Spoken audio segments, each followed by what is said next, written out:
Hello, I gladly welcome you to our today's conversation. I've decided to record today's episode from a distance, not really a cross range like I usually do. I felt I should change a few things here and there. Also, it's a little bit cold, so I decided why not bring my blanket with me? Because as you may have realized, I've been doing my videos or recording my videos at night, outdoors. So I'm recording this video somewhere around midnight at the rooftop of the place where I live. I've come to find a lot of serenity and peace when I'm recording these videos, and I'm able to uh, give you information that I really want to give, because sometimes when you record in an environment that there's a lot of distractions, you end up getting distracted, and it becomes not possible to exactly give the information that you wanted.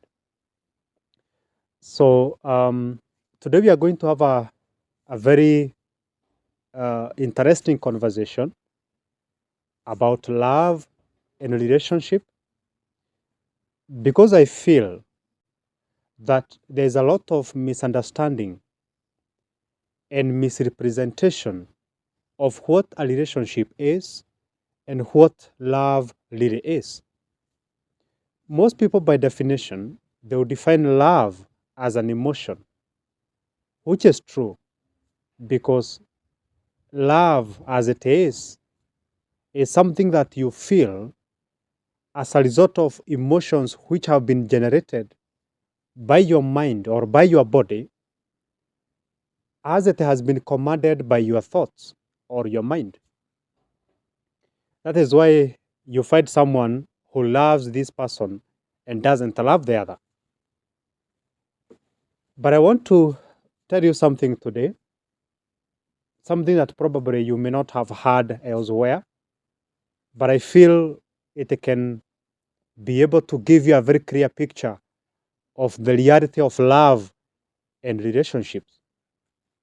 I want to start by saying that you cannot love someone. You cannot love person B. It's, it's practically not possible. Literally not possible, practically not possible. You cannot love someone else. You cannot even have a relationship with someone else. And I believe that by the end of this video, you're going to clearly understand exactly what I'm talking about. Most of the times, when people talk about love, when people say, I love you, most of them, they say, until death do us part. But it's not really until death do you part. Most of the times it is until what I love about you no longer exists or is no longer there for me to continue seeing you as someone worth sticking aloud with. So when someone says that they love you, they are referring to something they love about you. Because someone will tell you, I love your kindness. I love how caring you are. I love how you look beautiful. I love how you support me. I love how you listen to me. So when people talk about loving someone else, they don't really refer to loving that person in particular as they are, the person they are. They talk about loving something that that person has, something that that person possesses. And that which I possess cannot be me. That which I have cannot be me. That which I am cannot be me. That is why when you talk about values and principles and personalities, you hear someone say, my kindness. I am kind. So kindness is something you have. It's not something that you are. There is you and there is kindness. There's you and there's beauty. There is you and there's caring.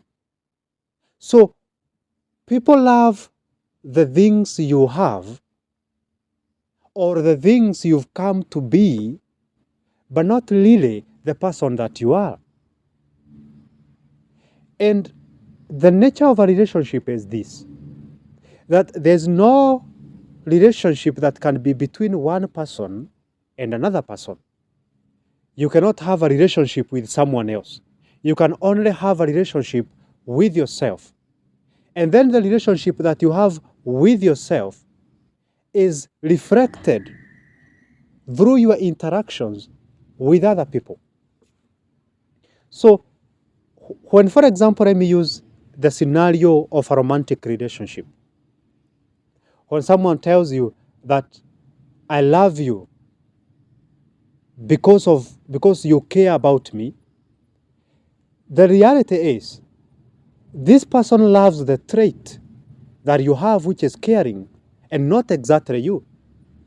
Because your traits cannot be you. Because your traits are things that you have acquired. They are things that you have you have corrected, you have gathered along the way in your life. Those people who are caring and those people who are not caring are so different because they have been shaped by different environments that they have been exposed to. So being caring, being beautiful, being a good cook, having some nice nyash that someone can admire, being sexually attractive, those are things that you have accumulated. Those are things that you have acquired. Something that you have acquired cannot be you, as I have mentioned, because you were before that thing. So when someone tells you that I love you because you are caring, because you care about me,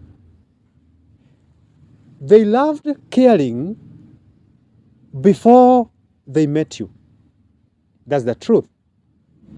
That this person used to say, and that is where you find that most people, even long before they find a love partner or someone to be in a relationship with, a romantic relationship with, they have a list of the things that they want that person to have. So before this person meet you, they have already fallen in love with the traits that they have listed down. So the reason why they have decided to be with you in a relationship is not because you are you, it is because you have something they want. It is because you have something they have been looking forward to see in a person, to see in someone else. So they loved a caring person before they loved you. So when they meet you, they love you because you have that trait. They love you because you have that kind of a personality. So they are not really in love with you. They are in love with something that you have. So that is why I'm telling you that when we look at the nature of a relationship, you cannot relate with the other person because a relationship is 100% a matter of perception. Pure perception. It is what you see in me that makes me or that makes us interact the way we do. It is because of how you feel about me that makes us interact and relate the way we do. But it is a matter of perception. That is why you love one person because you perceive them as not attractive. Or let me say, you love one person because you perceive them as attractive, and you hate another because you perceive them as not attractive. So it is a matter of perception. It is what you see in someone that makes you love that thing that they possess, but not the person themselves. Understanding that someone cannot really love you or you cannot really love someone This brings me to the point where I want to tell you that there's nobody who can love you, and there's nobody who loves you. Nobody loves you, and nobody can love you. When I'm talking about nobody, I'm talking about external individuals. So the only one who can love you is your source creator, the one who created you. And I'm not talking about God.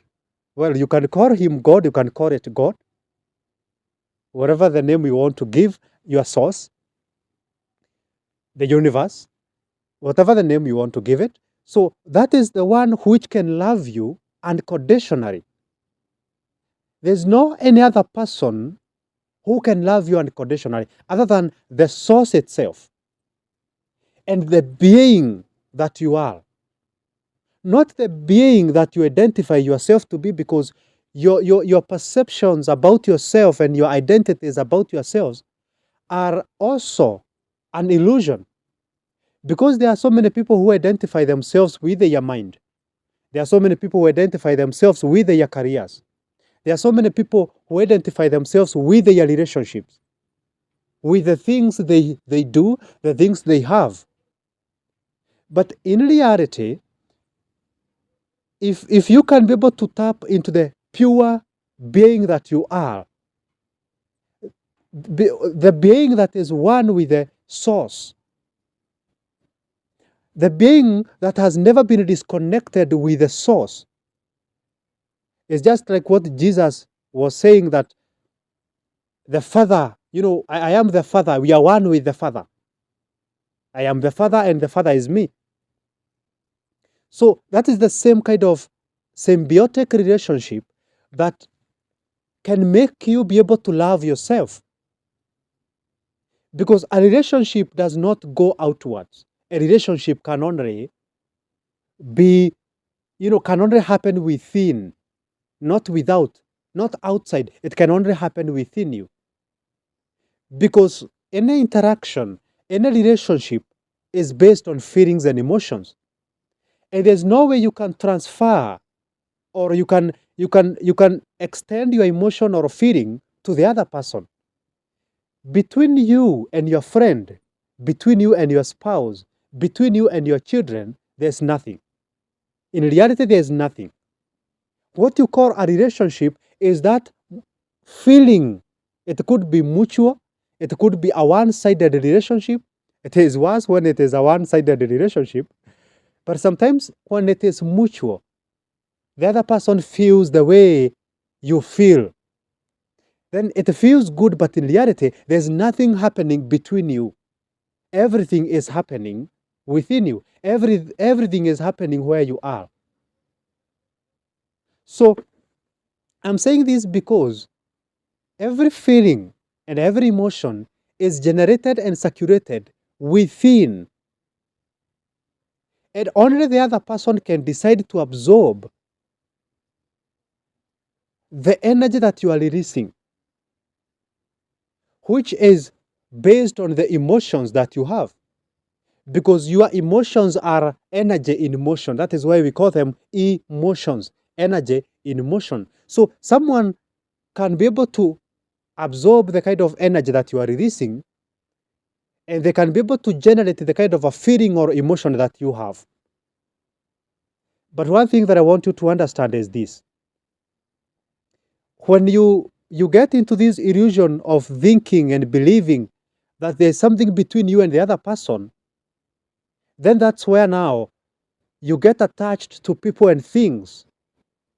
And you attach so strongly such that losing them leaves you disabled, such that you cannot be without that thing, because you believe that thing to be you, or you believe that thing to be a part of you, but it's not. That is why even partners, sometimes they cheat in relationships. That's why someone can cheat on you. Why? Because there's nothing between you and them. The only relationship they have is the relationship they have within themselves.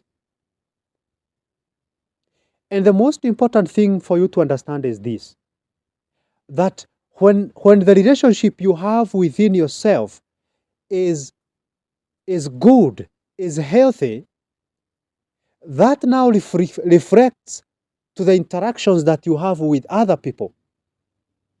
Because you cannot be able to have a healthy interaction with someone else if you do not have a healthy interaction with yourself. So if something is not working out there, if something is not working with the other person, the problem is not where the other person is. The problem is where you are. Because what you are seeing outside of you, what you are seeing in the world, in your outer world, is a perfect reflection of what is happening in the inner world within you. So what you want to change is what is within you, not what is outside of you. It's just like when you become angry because someone has stepped on your toes or has done something that you do not like, and then you think that it is the other person who has made you angry. And then you start blaming the other person, saying, you are the one who have done this, that is why I'm angry. You are the one who have done this to me and you have made me angry. But that is not the truth. The reality is you have made yourself angry. How? The other person has just done whatever they have done, maybe something that they love doing, stepping on other people's toes. They love doing that. That's what they have done. What is making you angry is your perception about what they have done. Because you do not like someone stepping on your toe, that is why you are angry. What if you liked and enjoyed someone stepping on your toes? You'd not have been angry. You'd have been happy. You'd have smiled at them and said thank you because I like people who step on my toes. You see? So the reason why you are angry is not because someone else has done something to you. It is because you have done something to yourself. By interpreting what they have done as something unpleasant or as something you do not like. What I wanted you to understand today is this, that love can only happen within.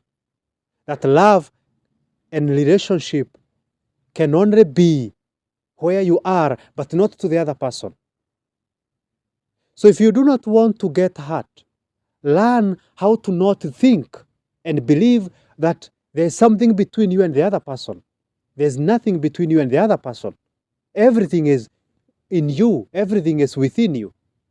So when you do that, then you'll be able to detach when people do things that you do not prefer, and you will not hurt yourself by becoming angry, by becoming frustrated, by becoming agitated, by, starting to throw tantrums. Because it is by so doing that you start suffering. Have you never asked yourself why when you are angry, you are the one who gets hurt? Why when you are frustrated, you are the one who gets hurt, not the other person? It is because everything that is happening has nothing to do with the other person. It has everything to do with you because there's nothing that is happening outside of you. Everything is happening within you. We are living in the world where we are all connected. We are one. You are me and I am you. We are the same person. And I believe that the day that human beings will be able to wake up to that realization that I am you and you are me, there's no difference between you and me because we are deep down inside. If we can eliminate the body, if we can get rid of the body, if we can get rid of the mind, if we can get rid of the experiences, perceptions, judgments, attachments, and all that, that being which remains, which cannot be changed, that being which remains, which has been the one accumulating these things and getting attached to these things, that being which remains, which cannot be changed, that being is the same being that you are. It is the same being that I am. It is the same being that everybody is. So, I want to end this conversation at this point. We are going to have so many other conversations like this. So, it's just a beginning. And it's my It's my hope that you can be able to try and understand the concepts that I'll be bringing to you. Sometimes they might be a little bit deep, but if you can be able to rise to the level of um, the conversations that I'll be having, you will be able to understand. But also, I'll make sure that I can bring them to the level where you can also be able to relate. So, thank you so much. I wish you happiness. I wish you abundance. I wish you breeze in this life. But that's not going to come to you if you can be able to understand the reality of the being that you are without attaching to the material world, without attaching to the illusions of this world, understanding that you are that pure being that can be and is without all the things that you have accumulated to yourself, calling them yours. And then they start hurting you, they start impurifying your being. So thank you so much. I hope that you can get to contribute to these conversations by subscribing to this YouTube channel, sharing these videos. You can always make a donation, a contribution if you want. You can always find my contact in the bio. And also, if you want us to have a one-on-one conversations, then feel free. Contact me. My office is around Thika Road, Kenyatta Road, and we are going to have these conversations one-on-one if you need any kind of help. I'm looking forward to starting physical interactions with you people. Come next year, whereby I'll be holding these sessions not with you virtually, but with a physical audience. And I'm really looking forward to see that work. So thank you so much. Subscribe to this YouTube channel, share this video. Let us continue inspiring others and helping people understand the reality of the world that we are living in, the reality of who exactly we are. Thank you so much. I love you.